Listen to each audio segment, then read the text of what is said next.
We roll on to Sunday, October 29th. We start at 1 p.m. Eastern with the Los Angeles Rams 3-4, 2-1 on the road at the Dallas Cowboys 4-2, 2-0 at home. We're at AT&T Stadium in Arlington, Texas. Let's get into the line history here for this one. This is a beauty to get us started. Rams, Cowboys. We start with the total sitting at 45 right now. This opened at 46. We've had a 1-point drop to 45. Let's get over to the side for this one. We have this side sitting at -6.5 for Dallas. This opened up -6. It's now -6.5. Let's get over to the cash flow. So we have a slight move towards the Rams, and we have a slight move towards the under. 68% of the tickets and 88% of the cash is on that under. From a spread standpoint, 68% of the tickets and 76% of the cash is on these Dallas Cowboys. Gerald Jones is on Dallas -6. Benny Pennybaum's on the Rams +6.5. And Nate Dogg also leaning towards these Rams. Rams come in off a 24-17 loss at home to the Steelers. It was a double-up spot for me. Felt great. Matt Stafford was 14-29 for 231 yards, touchdown, a pick, and Puka Nacua. The Nacua train keeps rolling.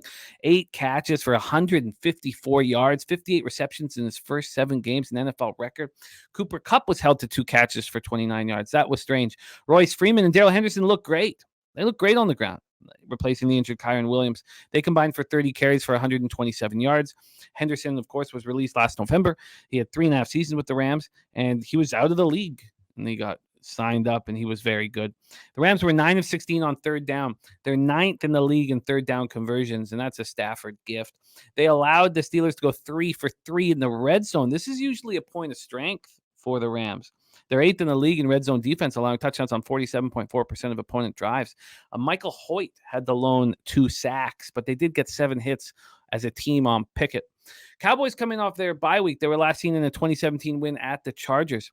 That was the only game this season for the Cowboys that was decided within 12 points. Every other game has been a blowout in either direction, and they really needed a break. They're dealing with a ton of injuries. Of course, they've lost Trayvon Diggs for the year, and now Leighton Vander Esch and defensive back C.J. Goodwin are on IR.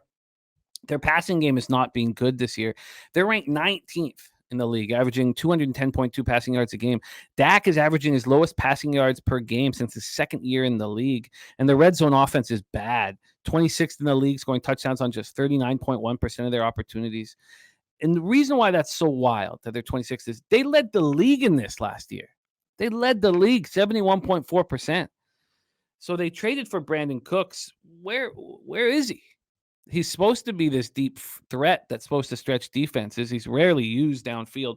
CeeDee Lamb is not getting targeted much. The offensive line is not opening up holes. It's an ugly offense, but the defense has been a highlight. They're 8th in the league, allowing 288.7 yards per game. Their secondary has stayed strong despite losing Diggs for the season. They are 3rd, allowing just 177 yards per game through the air. Take it away for us here, Troy. Rams, Cowboys. So this Cowboys-Rams game, I was actually thinking about teasing the Cowboys with the play I'll talk about later, but I got off of it really quick, and I started to look at some of the numbers and started leaning back towards the Rams. So here's what I kind of went through when I was looking at this game. And ultimately, I found that it's just a shitty matchup for the Rams. Anytime you get a good pass rush against the Rams, I don't think you want to be backing the Rams.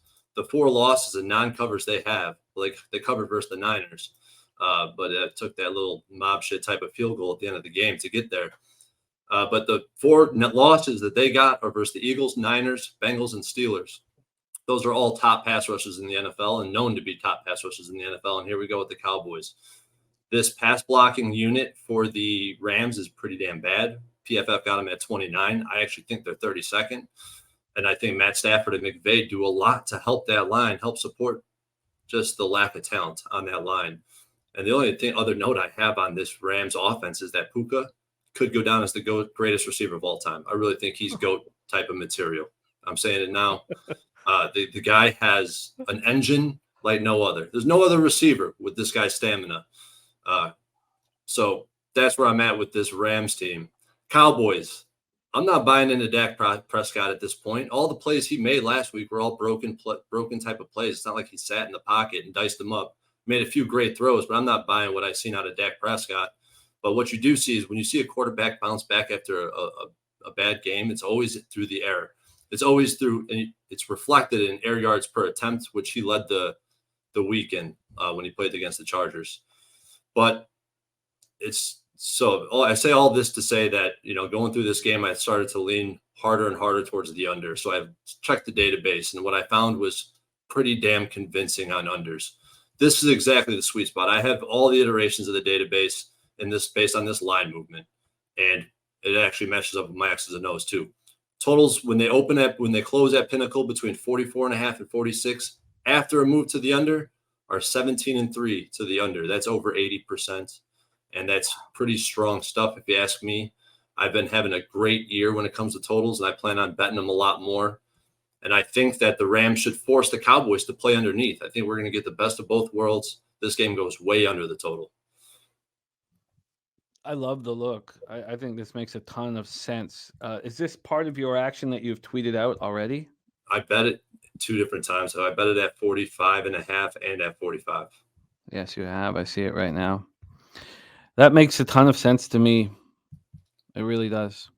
Sky Dragon, also the Rams don't get gashed on the ground. They might give up a few chunk plays here, but they don't get gashed over and over. They have a good run defense, a respectable run defense. Yeah, this makes a ton of sense. Sky Dragon liking it too says I like the under 46. Every Rams game just screams of long drives, and I don't trust either to score touchdowns. Yeah, this is. I want to join you on this.